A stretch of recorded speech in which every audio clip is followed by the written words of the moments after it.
Hello student, पिछले lecture में हम लोग जो डेटा था उनका टेबुलर फॉर्म देखे थे कि मीन्स हम टेबल कैसे बनाएंगे, टेबल कैसे प्रिपेयर करेंगे। और टेबल भी डिफरेंट टाइप्स की थी, simple table and multiple table यानी कॉम्प्लेक्स टेबल थी। आज हम लोग डेटा का ग्राफिकल रिप्रेजेंटेशन देखेंगे। मीन्स डेटा को कैसे हम ग्राफ के थ्रू, चित्रों के थ्रू हम दिखा सकते हैं, कैसे उनको रिप्रेजेंट करेंगे फिगर से। तो सबसे पहले हम बता दें ग्राफिकल रिप्रेजेंटेशन होता क्या है। तो ग्राफिकल रिप्रेजेंटेशन जो है वो मेथड है जिससे हम किसी डेटा की इंक्रीजिंग या डिक्रीजिंग वैल्यू को शो करते हैं। और जो ये शो करता है मीन्स ये दिखाता है कि पीछे इसके डेटा कैसा था, आज इनका जो डेटा है वो कैसा होगा। मीन्स हम कंपेयर कर सकते हैं उनको, उनकी वैल्यू जो है वो दिखा सकते हैं कि फ्यूचर में क्या होगा और पहले कैसा डेटा था। तो ग्राफिकल रिप्रेजेंटेशन के कई तरह के मेथड हैं। मीन्स हम डिफरेंट टाइप के ग्राफ बना के हम इन्हें प्रेजेंट कर सकते हैं। तो किस किस तरह से हम डेटा को प्रेजेंट कर सकते हैं? लाइन डायग्राम बनाकर, बार डायग्राम बनाकर, सर्कुलर या पाई डायग्राम बनाकर, और कैसा हिस्टोग्राम मीन्स बारी है लेकिन वो सटा रहेगा, हिस्टोग्राम बनाकर, फ्रीक्वेंसी पॉलीगोन से, फ्रीक्वेंसी कर्व से, और कॉमुलेटिव फ्रीक्वेंसी कर्व या ओजीएफ से दिखा सकते हैं डेटा को। तो अब हम सबसे पहले देख लें कि लाइन डायग्राम क्या है। तो लाइन डायग्राम यानी जब हम कोई आंकड़े हैं उनको हम लाइन के थ्रू जब दिखाते हैं तो वो क्या होता है, लाइन डायग्राम। तो लाइन डायग्राम क्या है? Line diagram is represented by the vertical या horizontal line using the uniform gap, means uniform एक बराबर गैप में in between the two line, means दो लाइन के बीच में यूनिफॉर्म यानी बराबर गैपिंग रखेंगे। और जो लाइन है, लाइन की लेंथ या हाइट जो है वो क्या रिप्रेजेंट करेगी? प्रोपोर्शनल टू वैल्यू जो उनके अगेंस्ट दी हुई है, दे रिप्रेजेंट, यानी जो हाइट या वैल्यू है वो क्या डिनोट कर रही है? फ्रीक्वेंसी डिनोट कर रही है। तो लाइन डायग्राम हम यहाँ पे डायग्राम से भी हम दिखा दे रहे हैं। लाइन डायग्राम जो है वो क्या है? वर्टिकल या हॉरिजॉन्टल लाइन है जो डेटा को शो करता है। सपोज करिए लाइन डायग्राम बनानी, ये इस तरह से लाइन डायग्राम, ये हम वैल्यू दिखाएंगे, ये डेटा की वैल्यू। तो ये वर्टिकल लाइन में भी दिखा सकते हैं और कैसे? हॉरिजॉन्टल मीन्स ऐसे, ये है इस तरह से भी हम दिखा सकते हैं। ये भी डिफरेंट हम दिखा सकते हैं। तो ये क्या हो गया आपका लाइन के, और लाइन के बीच में ये यूनिफॉर्म गैप होगा। यहाँ पे फिर से देख लीजिए मीन्स वर्टिकल लाइन होगी या हॉरिजॉन्टल लाइन होगी और उसके बीच में लाइन के यूनिफॉर्म गैपिंग होगी टू लाइंस के बीच में। और लेंथ क्या होगा? वो प्रोपोर्शनल टू वैल्यू जो उसमें रिप्रेजेंट किया गया है उस वैल्यू। ये क्वेश्चन है seat own by the political parties. कई पॉलिटिकल पार्टीज़ हैं, ABCD, ये पॉलिटिकल पार्टीज़ हैं। आपकी A पार्टी में कितनी सीटें जीती? 10 सीटें जीती। B पार्टी ने कितनी जीती? 30। C ने कितनी जीती पार्टी आपकी? 40। और D ने कितनी सीटें जीती? 20। तो इनको हमें शो करना है लाइन डायग्राम से। तो हम कैसे शो करेंगे? तो ये तो मेरा हो गया आपका Y एक्सिस, ये हो गया X एक्सिस। तो ये Y हो गया, ये X हो गया। तो X एक्सिस पे हम क्या लिखेंगे? आपके जितनी पार्टीज़ हैं वे, तो ये पॉलिटिकल पार्टीज़, मान लीजिए ये A है, ठीक है, ये B है, ये C है, ये D है, ये पॉलिटिकल पार्टीज़ हैं। यहाँ से टोटल कितना मेरा वैल्यू गई है? 40, यानी हम 50 तक डेटा बना लें। तो 0 से 10, 20, 30, 40 एंड 50, ठीक। अब A ने कितनी सीटें जीती हैं? 10, मीन्स ये 10 तक, तो ये 10। B ने कितनी जीती हैं? 30, मीन्स यहाँ पे, तो ये B की हो गई, ठीक। C ने कितनी जीती है? 40, तो ये 40, ये 40। और D ने कितनी जीती है? 20, मीन्स यहाँ पे,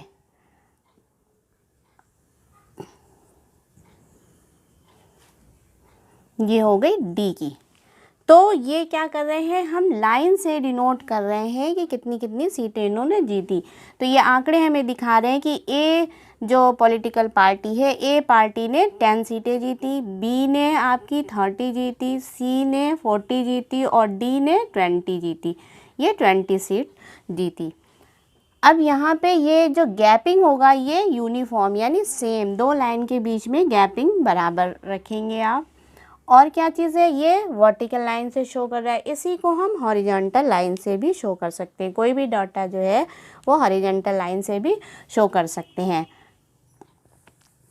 अब हॉरिजॉन्टल लाइन देख लें, मीन्स 2019 में, ठीक है, 2019 में पॉल्यूशन जो था वो डिफरेंट, मान लीजिए पॉल्यूशन का जो लेवल था वो आपका 100, 50, 20, 30, ठीक।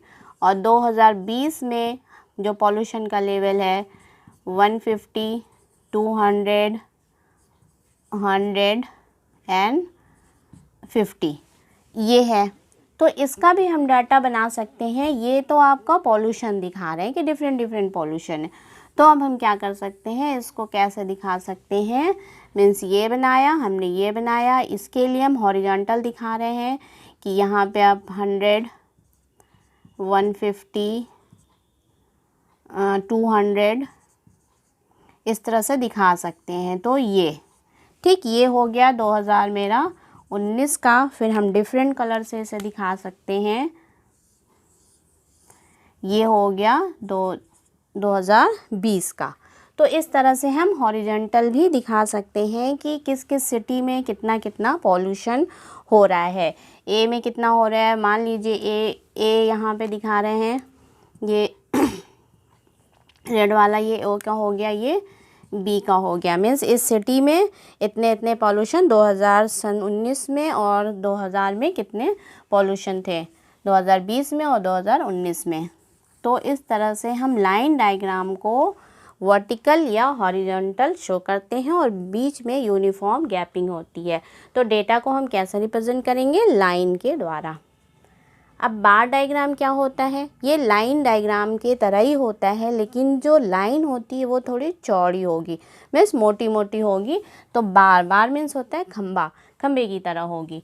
तो बार डायग्राम क्या है, bar diagram is represented by the thick bar, यानी मोटे मोटे बार से हम शो करेंगे। और वो बार कैसा होगा, यूनिफॉर्म, मीन्स एक जैसे बार होंगे। बार ऑफ यूनिफॉर्म विथ मीन्स उसकी चौड़ाई जो है वो एक जैसी होगी। हैविंग यूनिफॉर्म गैप, और उन दोनों के बीच में जो गैप होंगे वो भी कैसे होंगे, बराबर होंगे बिटवीन द टू बार्स। तो अब हम बार अगर डायग्राम बना रहे हैं तो बार देख लीजिए कैसे बनेगा, ये ठीक है। ये तो इसका वाई एक्सेस हो गया, ये एक्स एक्सेस हो गया। अब इस पे हम जब बार बनाएंगे तो ये एक इस तरह से ये बार हो गया, ठीक। ये क्या हो गया, बार हो गया। इस तरह से शो करेंगे। और ये बार की जो चौड़ाई है ये कैसी है, आपकी यूनिफॉर्म होगी। और जो इन दोनों के बीच में गैपिंग है, ये थोड़ा सा देखिए ज़्यादा हो गया है तो बराबर कर लीजिए, ठीक। तो इन दोनों के दो बार की बीच की जो गैपिंग मीन्स ये है, ये भी बराबर होंगे। और ये जो इसकी विड्थ है ये भी बराबर होगा। तो बार क्या है, is represented by the thick bar of uniform width, यानी एक चौड़ाई के होंगे। और क्या होगा, having uniform gap between the two bar, और दो बार के बीच में, ये जो दो बार हैं इसके बीच में एक जैसी गैपिंग होगी। तो ये था बार डायग्राम। अब हम नेक्स्ट देख लें। इसी को हम दिखा सकते हैं बार डायग्राम के थ्रू। ये हमारा क्वेश्चन है, seat owned by the political parties A B C D. तो बार डायग्राम में हम कैसे दिखा सकते हैं, ये ठीक है। तो ये मेरा यहाँ से लिख लीजिए 0 से 10, 20, 30, 40 एंड 50, ठीक। अब यहाँ पे ये बार बना लीजिए। पहला है ए का 10 है तो 10 पे एक बार बना दीजिए, फिर बी का 30 है, ये ए हो गया। फिर बी 30 मीन्स यहाँ पे है, ये बी हो गया, बी पार्टी हो गई। सी है 40 मीन्स यहाँ पे 40 के सामने आइए यहाँ पे, ठीक, ये हो गया सी। और डी क्या है 20, यानी 20 के पास आइए, ये क्या हो गया आपका डी। तो आप स्केल से बनाइएगा तो सीधा सीधा आएगा। तो ये आपका हो गया बार के थ्रू, यानी कौन कौन सी पार्टी ने कितनी सीटें जीती हैं, तो ये हम किससे दिखा रहे हैं, बार डायग्राम से दिखा रहे हैं। इसी तरह दूसरा नेक्स्ट क्वेश्चन है pollution level in different cities. Different city में डिफरेंट पॉल्यूशन का लेवल है। जैसे कानपुर में मान लीजिए पॉल्यूशन लेवल जो है 100, लखनऊ में है 150, दिल्ली में है 200, ये पॉल्यूशन दिखा रहे हैं। तो इस तरह से हम ये बना सकते हैं, लाइन से भी शो करते हैं और बार से भी शो कर सकते हैं। तो ये हो गया आपका यहाँ पे मान लीजिए 100, 150, 200, 250 ये है, ठीक है। तो 0 से शुरू करेंगे, 0 से शुरू करिए, 0, 100, 200, 300, ठीक है। हमने ये पैमाना लेके माना तो ये हो गया 0, 100, 200, 300। तो पहला मेरा क्या है आपका कानपुर का कितना लेवल है पॉल्यूशन का 100, तो ये कानपुर यहाँ पे लिख लीजिए, ये कानपुर का हो गया।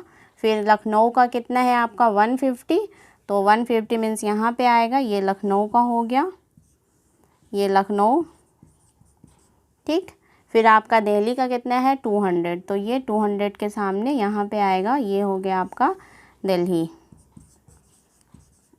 ठीक। तो इस तरह से बार डायग्राम से आप दिखा सकते हैं और लाइन डायग्राम से भी लाइन डायग्राम से दिखाएंगे तो सिंपल क्या करेंगे, सिर्फ एक लाइन से दिखा देंगे। 100 हो गया, 150 हो गया, ठीक है, लखनऊ का 150 हो गया और दिल्ली का 300, ये इस तरह से लाइन से भी शो कर सकते हैं।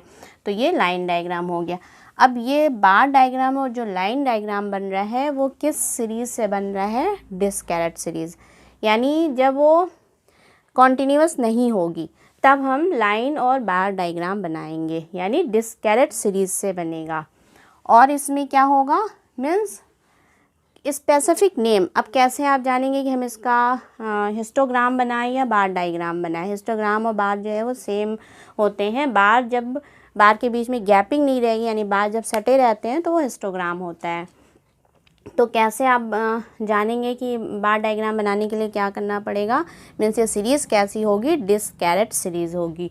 और क्या होगा, स्पेसिफिक नेम होगा, मीन्स जैसे स्पेसिफिक नेम है कि कानपुर, दिल्ली या पॉलिटिकल पार्टीज़ के ये नेम है, तो ये क्या बनेगा, लाइन और आपका बार डायग्राम बनेगा, ठीक। ये इतना क्लियर हो गया होगा। अब हम नेक्स्ट देखते हैं सर्कुलर या पाई डायग्राम। तो सर्कुलर और पाई डायग्राम, सर्कुलर आप मालूम है सर्किल, यानी कि वो सर्किल डिनोट करेंगे। तो पाई डायग्राम कैसे कहते हैं, इसे एप्पल पाई भी कहते हैं या पिज़्ज़ा पाई भी बोलते हैं। तो पिज़्ज़ा आपने देखा होगा गोल, या एप्पल देखा होगा गोल, तो उसके कई हिस्से आप काट दीजिए, जैसे पिज़्ज़ा के कई हिस्से काटिए, ऐसे मान लीजिए ये है पिज़्ज़ा और इसके लिए हमने ये कई हिस्से ये काट दिए। तो ये जो हिस्सा है, एक एक हिस्सा जो है ये एक एक वैल्यू को शो कर रहा है। तो ये क्या हो गए आपके पाई डायग्राम या पिज़्ज़ा डायग्राम या एप्पल पाई भी बोलते हैं इसे। तो पाई डायग्राम या सर्कुलर डायग्राम क्या है, एप्पल पाई या पिज़्ज़ा पाई भी बोलते हैं। द वैल्यू, टोटल वैल्यू जो है वो क्या हो जाएगी, फ्रीक्वेंसी शो करेगी। जो पूरे सर्किल की वैल्यू है वो क्या करेगी, टोटल फ्रीक्वेंसी शो करती है। Is represent by the full circle. तो क्या हो गया, the whole value of frequency is represent by the full circle. The angle which are proportional to the value of different component are given by. और जो value, जो different component हो गया, ये इसका ये जो एक एक आपके पीस हो गए, जैसे ये पीस ये पीस ये पीस, ये क्या है, ये कंपोनेंट की ये कंपोनेंट हो गया। और इनकी वैल्यू ये हम कैसे निकालेंगे, इनकी वैल्यू निकालने के लिए या एंगल इसका हम ये एंगल निकालने के लिए क्या करेंगे, द वैल्यू ऑफ कंपोनेंट यानी एक कंपोनेंट की वैल्यू या उसकी फ्रीक्वेंसी अपॉन टोटल वैल्यू यानी टोटल कंपोनेंट की वैल्यू या टोटल ऑब्जर्वेशन जितना मेरा है इनटू 360, उसको 360 से मल्टीप्लाई करेंगे। अब 360 से मल्टीप्लाई क्यों करेंगे, क्योंकि ये सर्किल का जो एंगल होता है, मीन्स यहाँ पे जो कोण बनता है सर्किल का वो क्या होता है 360 होता है। तो इसलिए हम इसको डिग्री में बनाने के लिए एंगल हमें चाहिए, तो डिग्री में बनाने के लिए हम क्या करेंगे 360 से मल्टीप्लाई करेंगे। तो एक कंपोनेंट की वैल्यू कैसे निकलेगी, वैल्यू ऑफ कंपोनेंट या फ्रीक्वेंसी अपॉन टोटल वैल्यू, जो टोटल वैल्यू करेंगे या वैल्यू ऑफ ऑल कंपोनेंट या टोटल ऑब्जर्वेशन इनटू 360 से मल्टीप्लाई कर देंगे। अब इसका एक एग्जाम्पल हम देख लेते हैं, बता दें आपको एग्जाम्पल कह रहा है show the pie diagram of sale of 4 item. 4 item sale किए जा रहे हैं, उनका पाई डायग्राम आपको बनाना है या शो करना है। तो 4 आइटम कौन कौन से हैं, आइटम मेरा क्या है आपका ABCD, ये 4 आइटम है आपके। और इनका जो सेल किया गया है वो कितने लाख सेल किया गया है, मान लीजिए A आइटम है वो 5 लाख सेल किया गया है, B item 10 lakh, C item 15 lakh, D item 20 lakh sale किया गया है। तो हमें इसमें पाई डायग्राम बनाना है कि कैसे पाई डायग्राम बनाएंगे, इनका प्रोपोर्शन क्या है। तो A की वैल्यू निकालें, एक कंपोनेंट की एंगल निकालेंगे हम। तो कंपोनेंट ए का हम एंगल निकालने के लिए क्या बताया था फॉर्मूला मैंने, वैल्यू ऑफ कंपोनेंट या फ्रीक्वेंसी। तो ए की वैल्यू कितनी है 5, ठीक है। तो ए कंपोनेंट की वैल्यू क्या हो गई 5। इसके बाद क्या है वैल्यू ऑफ ऑल कंपोनेंट यानी टोटल ऑब्जर्वेशन या टोटल। तो इन टोटल को हमने जोड़ लिया, ये मेरा कितना आ गया 50। तो ये 50 हो गया, तो अपॉन 50 इंटू 360 और 360 से हमने मल्टीप्लाई किया। तो ये जब हमने काटा तो मेरा क्या आया 36 डिग्री, यानी कि एंगल हमारा ये क्या बन रहा है, मेरा एंगल बन रहा है। तो 36 हो गया। इसी तरह हम बी कंपोनेंट की वैल्यू देखेंगे, तो बी की कितनी निकली, बी की वैल्यू क्या है 10। तो 10 अपॉन 50 यानी टोटल ये हो गई इंटू 360, तो ये कितना आ गया 72। इसी तरह सी की देखेंगे, सी की वैल्यू क्या है 15। तो 15 अपॉन 50 इंटू 360 यानी 360 से मल्टीप्लाई किया तो क्या आ गया 108। इसके बाद डी की कितनी है, डी की आपकी 20 यानी 20 अपॉन 50 इंटू 360। इसकी कंपोनेंट की वैल्यू क्या आ गई 144 144। तो अब यहाँ पे हम एंगल इस एक सर्किल से एंगल सबके रख देंगे, तो हमारा क्या बन जाएगा पाई डायग्राम। तो ये ए कंपोनेंट हो गया, ये बी हो गया, ये सी हो गया, ये डी हो गया। तो ये पाई चार्ट से डिनोट कर दे रहे हैं। तो ये इससे डिनोट करने में हमें क्लियर पिक्चर पता चल जा रही है कि कितना किसका प्रोपोर्शन है। ये जब बहुत बड़ा डेटा होता है, जैसे पॉपुलेशन निकालना है या बहुत बड़ा डेटा है, तो हम उसको पाई चार्ट से डिनोट करते हैं। तो अब ये क्लियर हो गया पाई चार्ट जो है वो कैसे निकालेंगे, वैल्यू ऑफ कंपोनेंट या frequency upon value of all component या टोटल ऑब्जर्वेशन इनटू 360। तो एक एक की निकल इस तरह सारे कंपोनेंट की वैल्यू निकाल के हम उससे पाई चार्ट या पाई डायग्राम बना लेंगे। अब इसी तरह मान लीजिए किसी कोई कंपोनेंट की वैल्यू पूछ रहा है और पाई चार्ट भी पूछ रहा है, यानी टोटल वैल्यू नहीं दिया है। मान लीजिए ये इसका एक डी कंपोनेंट नहीं दिया, यहाँ पे क्वेश्चन मार्क लगा दिया। तो हम क्या करेंगे, इसके लिए मैंने एक और क्वेश्चन दिया है, ये देखिए टोटल 100 स्टूडेंट हैं, ठीक है।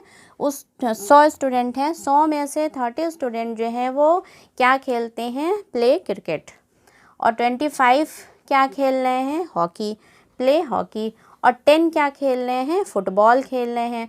तो कितने ऐसे स्टूडेंट हैं जो कुछ भी नहीं खेलते हैं, रेस्ट या डोंट प्ले कुछ भी नहीं खेल रहे हैं, तो वो कितने स्टूडेंट हैं और उनको कैसे डिनोट करना है, आपको पाई चार्ट से डिनोट करना है या पाई डायग्राम से करना है।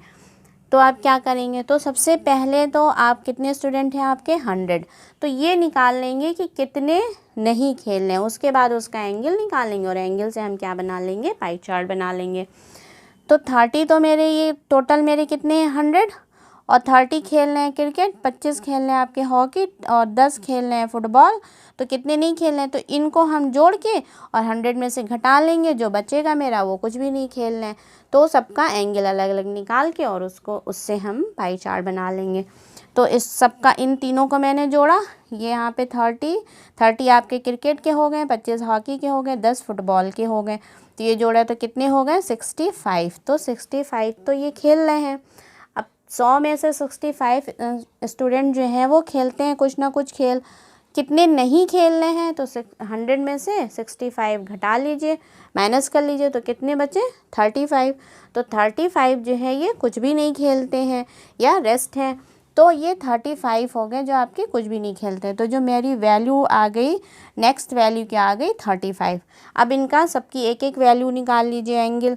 तो क्रिकेट जो खेल रहे हैं उनकी वैल्यू क्या हो जाएगी, क्रिकेट कितने खेल रहे हैं आपके 30, तो 30/100, टोटल कितने स्टूडेंट थे 100 थे आपके, तो 30/100 इंटू 360, यही फार्मूला लग गया आपका। कितना एंगल आ गया 108 डिग्री। फिर हॉकी कितने खेल रहे हैं आपके 25, हॉकी कितने खेल रहे हैं ये 25 खेल रहे हैं, तो 25/100 इंटू 360 कितने डिग्री आ गया आपका 90 आ गया। फुटबॉल कितनी खेलते हैं 10, तो 10/100 इंटू 360 तो कितना आ गया डिग्री 36 डिग्री आ गया। ठीक है, 3 तो ये आ गए। अब जो नहीं खेल रहे थे वो मेरी वैल्यू क्या आ गई 35 ऐसे थे स्टूडेंट जो कुछ भी नहीं खेल रहे थे। तो 35 का एंगल कैसे निकलेगा, जो डोंट प्ले वाले हैं 35 इंटू 35/100 इंटू 360, तो 35/100 इंटू 360 से जब हम मल्टीप्लाई करें तो कितने एंगल मेरा बन रहा है, कितना डिग्री बन रहा है 126। तो ये सबकी आपकी वैल्यू मिल गई सारे इसकी। अब इन वैल्यू से ये पाई चार्ट आप खींच सकते हैं चांदा रख के, और ये सबकी वैल्यू लिखा दी है। तो ये वैल्यू हो गया, ये क्रिकेट खेलने वाले हो गए, ये हॉकी खेलने वाले, ये फुटबॉल खेलने वाले, और ये 126 जो है डिग्री यानी एंगल जो है, ये पोर्शन जो बना वो क्या है आपका कुछ भी नहीं खेलते हैं। तो इस तरह से तो ये पाई डायग्राम हो जाता है। नेक्स्ट वीडियो लेक्चर में हम देखेंगे इनका आपका हिस्टोग्राम देखेंगे। Thank you.